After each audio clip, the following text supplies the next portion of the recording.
Bismillah ar-Rahman ar-Rahim. Ashhadu an la ilaha illallah wahdahu la sharika lahu wa ashhadu anna Muhammadan abduhu wa rasuluh. Assalamu alaikum. Wa alaikum assalam wa rahmatullah. Just a little more energy here. Assalamu alaikum. Wa alaikum assalam wa rahmatullah wa barakatuh. Brothers and sisters, I have been asked to speak briefly about the topic about the Muslim history in America. And I want to say at the outset that for many Americans, the presence of Muslims in this area called the United States, or in North America in general, did not start until September the 11th, 2001. It was as if the history of Muslims and Islam in this part of the world had no meaning or no relevance whatsoever, even that we did not exist until 9/11. So I want to briefly disabuse any one of you or anyone who may have this idea that we are a new project that has recently been started here in these United States. I want to just set a historical backdrop and just mention a couple of visitors to this land who were Muslim.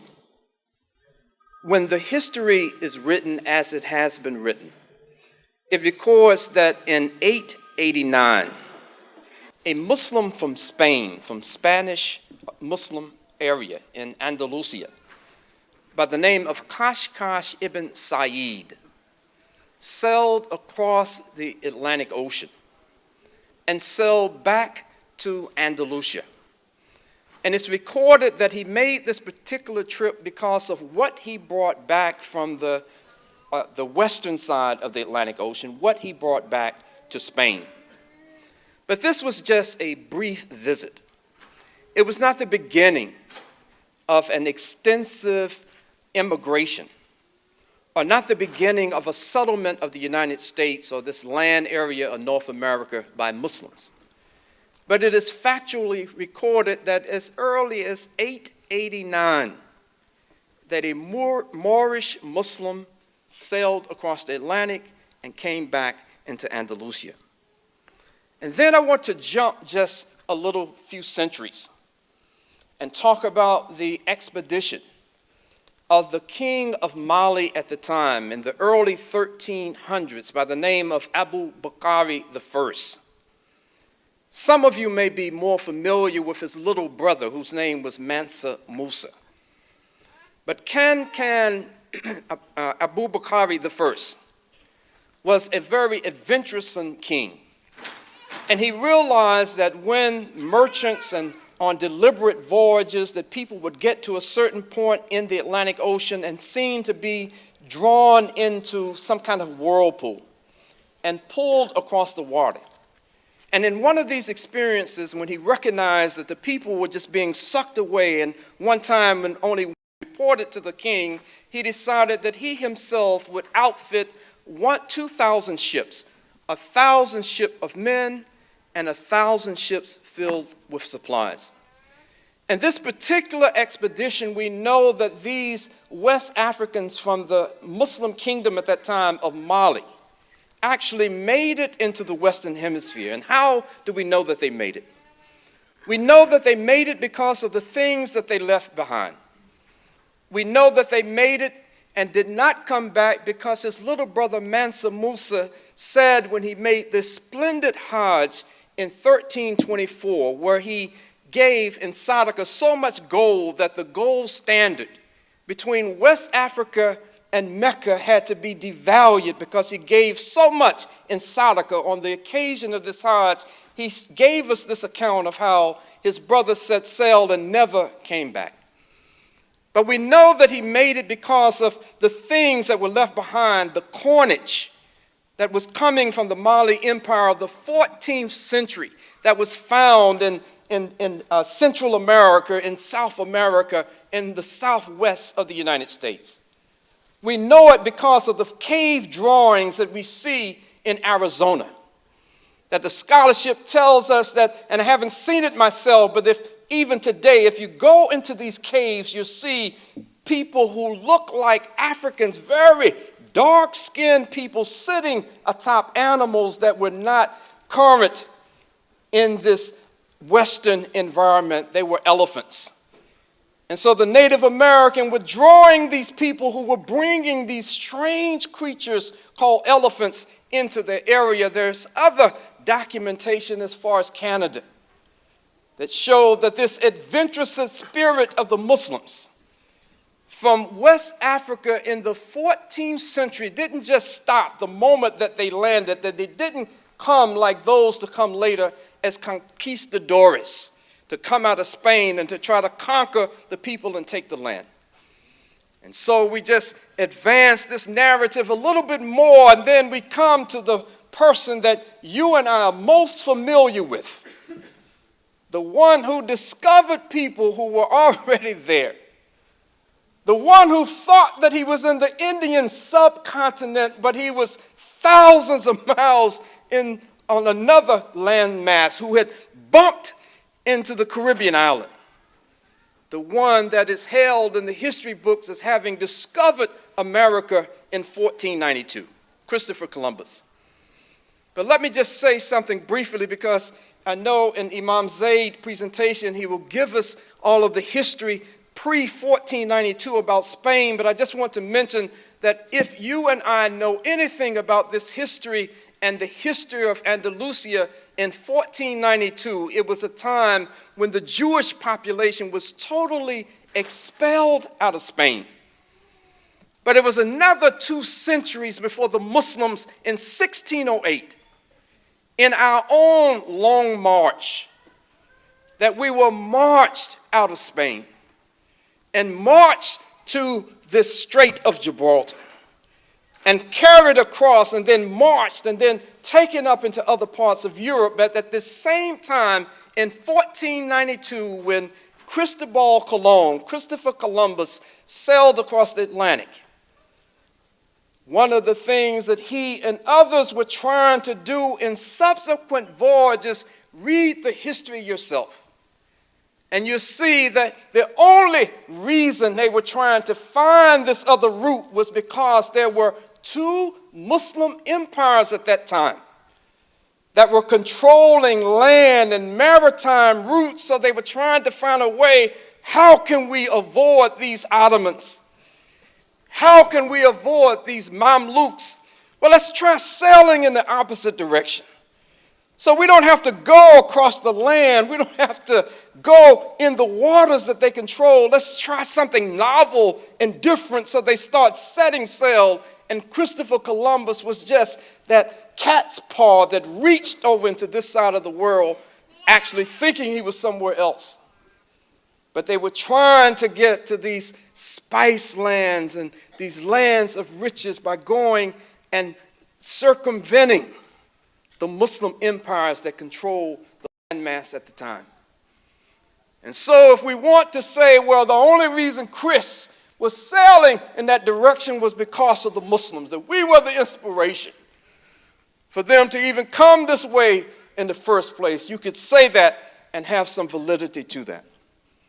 But if we look a little further into this history, as Chris came into this area, he made 3 voyages. He ended up as a slaver.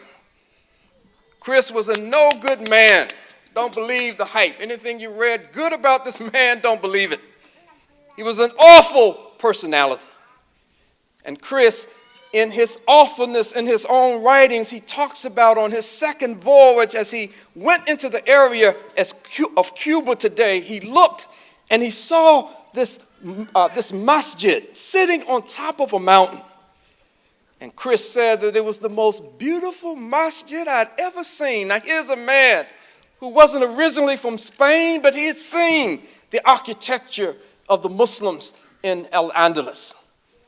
And this man is saying that as I was coming on my second voyage, I saw the most beautiful masjid I'd ever seen on the top of a mountain in Cuba. What does that suggest to any of us? It should suggest that there had to be some Muslims who have traveled across this ocean before Chris. Allah knows best. No one can say with any certainty were these the descendants of Abu Bakr the first, who traveled over 100 years before, about 150 years before Chris got lost. Chris talked about other experiences that he saw in this so-called New World, where he identified clearly these people of Muslims. He talked about the ships that he saw, and he said, these people look like Moors. The men had turbans on their head. The women, some of them were veils on their faces. Now, this is what Christopher Columbus is writing in his own handwriting in 1493. Brothers and sisters, at the same time and I have to put this on speed dial a little bit, but by the same token, it was not just the Spaniards and the Portuguese who were sailing into this new hemisphere. In the 1600s, we find the presence of the British throughout the eastern seaboard. And a strange thing happened when the British started coming into the New World, that after the Muslims were expelled in 1608 from Spain, after the Jewish community had either been forcibly converted or kicked out of Spain in 1492, that when the British came over, they brought with them many Sephardic Jews and Muslims. And many of these Muslims that is now historically documented was settling in these original colonies where the British were coming over and establishing. But because of their histories in Spain, they realized and recognized that no, we can't come over here calling myself Abdul Rahman. I can't come into this area necessarily identifying myself with a population that has been expelled out of Europe itself. And so when we look at this history and we dig deep enough, we find that there were Muslims, oftentimes the Moriscos, those who had to pretend at the point of death, the threatening of death in Spain before they were expelled, to pretend that they were Christian, or more specifically Catholic, in order not to be killed. If we move this narrative just a little further, we find that now we're at a point where we're talking about the history of Muslims in this country, where it's being peopled by Muslims. But this time it's not coming through adventurers and sailing across the Atlantic. It's coming in the bowels of slave ships. It's coming while these folks, the Europeans, are going into West Africa, going into North Africa, and they're capturing Muslims. And a footnote to this particular history that we all should hear, because you hear it sometimes from those who are enemies of Islam. They talk about, well, the Muslims sold their African brothers into slavery. This, in many cases, this was true. But we look in the time frames in which the transatlantic slave trade was most active, and we find that what was going on, that there was a jihad that was taking place in West Africa, and I don't have time to get into a lot of this, but that there was a jihad taking place between the Muslims against their non-Muslim people sharing the same space. And as was the practice, not just in West Africa, but in Arabia and so many other places, if you are a loser in a battle, you could become a prisoner of war, you could be sold into slavery. And so, yes, there were many Muslims who sold West Africans into slavery, but it was after, Allahu Alam, these jihads, where they were fighting against each other. They had no idea the kind of slavery that was awaiting on the other side of the Atlantic Ocean. Let me speed up a little bit here. So now we're talking about a transatlantic slave trade that is including Muslims in the bowels of these slave ships. We're talking about people are being kidnapped and snatched from their homes and from their families, torn apart, and forcibly brought to this country to enslave for what would go on for another 270, 280, 300 years. We're talking about a land mass and a group of people who had had glorious empires for Islam, but now found themselves as the brunt of the venom against by the European nations who hated what they had done in Spain for 800 years. They hated what they had done in enslaving white Christians in their raids and their pirates and other things. They hated this thing, so now it was time to take it out on the descendants of the people who had caused them so much problem in their imperialistic designs. Brothers and sisters, there are stories that are mostly biographies. They're not just stories. It's not like oral history that is retold. But there are biographies of many Muslims who survived the Middle Passage, the capture, the Middle Passage. They survived slavery and maintained their Islam throughout their entire period of enslavement.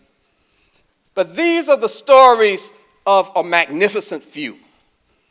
Because the majority of the Muslims, and research is pointing to now maybe 1 out of every 3 African slaves that were brought to this country were Muslim, that the research is showing now that these magnificent few, that their stories were not typical.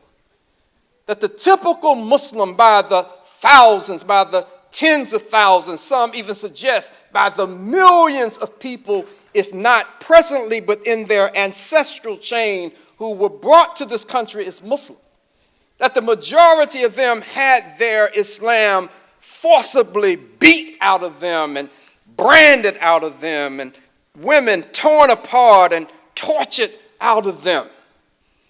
That particularly in the United States, they were separated. You had Hafiz of Qur'an coming to this area and then being denied the ability to even recite the Qur'an in public or to pray in public.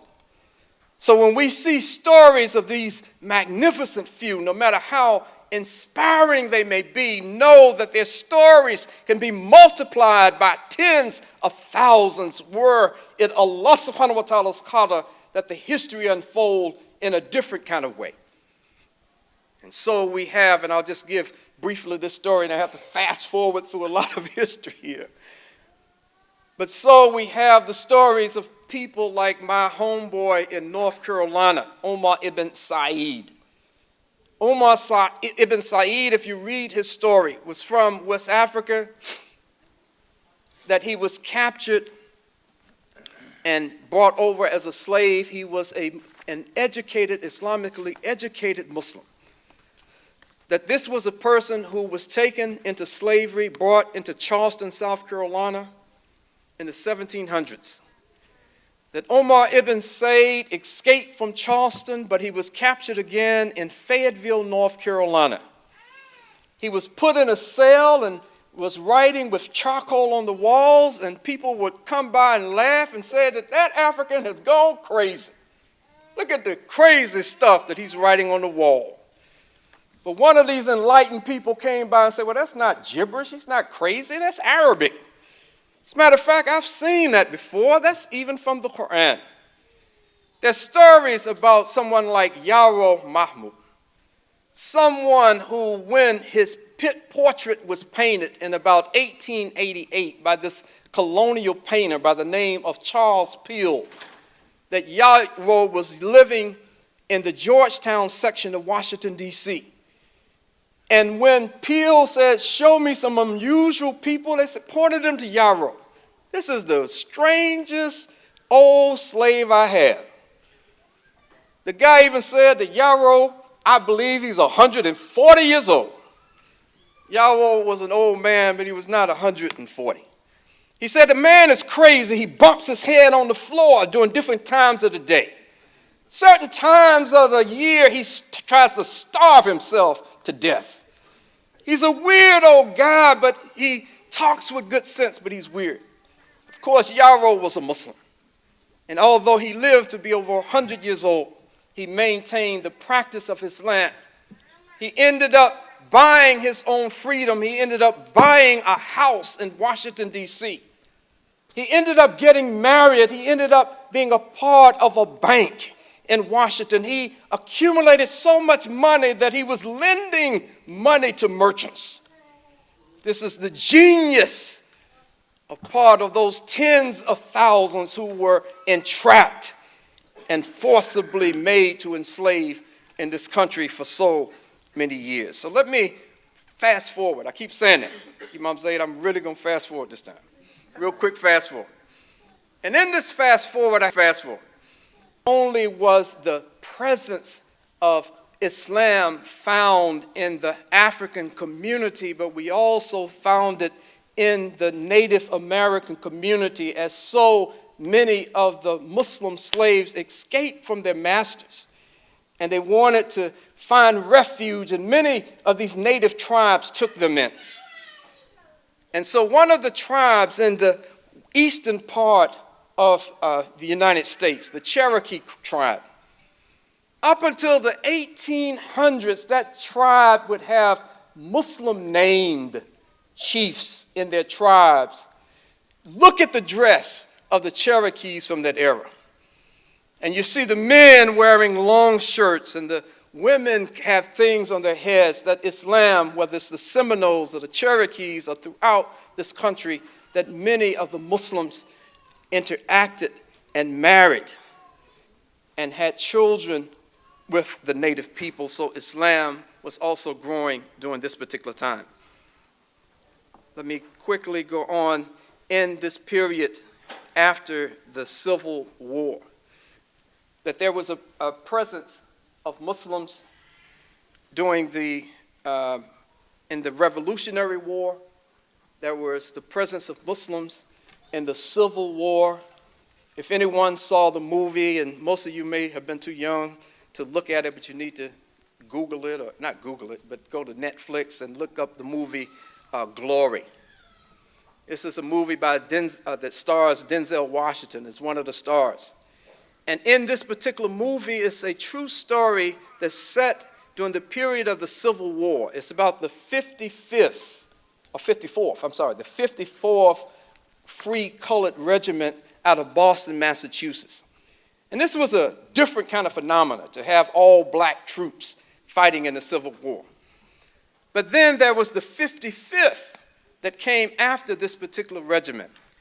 And it had included a Muslim by the name of Muhammad Ali ibn Said, I think his name is. I'm sorry, I've forgotten his name. Muhammad Ali ibn Said, I think is his name, who was a registered member of this 55th. So if you look at the movie about Denzel, you'll see the kind of struggles that are captured in this, but there was at least one Muslim in the next regiment. There are the history of Islam, and bringing this to a conclusion. Now, how am I going to cover 200 years in 2 minutes? But I'll do it. I promise I'm going to do this. That in the history of Islam, moving in the post-slavery era, moving into the era leading up to World War I, and after World War I, after World War II, up until 1965, the presence of Muslims in this country, for the most part, was determined and dictated by the immigration policies of this country. That if you go back and just look at the racist immigration policies of this country for so many years, citizenship in this country was only for white folks. No matter whether you were born here, you were brought here as a slave, it didn't matter. And until this legislation changed over the actual centuries, and until 1965, when a new immigration law was put into effect in this country, that many of your parents and your grandparents, until 1965, were very limited in their ability to migrate to the United States and establish a presence here in the United States. And so I promise I'll be finished in 2 minutes. I have done tremendous violence to legacies like El-Hajj Malik El-Shabazz, Malcolm X. I've done tremendous violence to legacies like Wally Akram out of Cleveland and so many others. So before he do like the Apollo Theater, they used to have the shows and they have the gong, and they come and pull you off the stage. Before my brother pulls me off the stage, assalamu alaikum.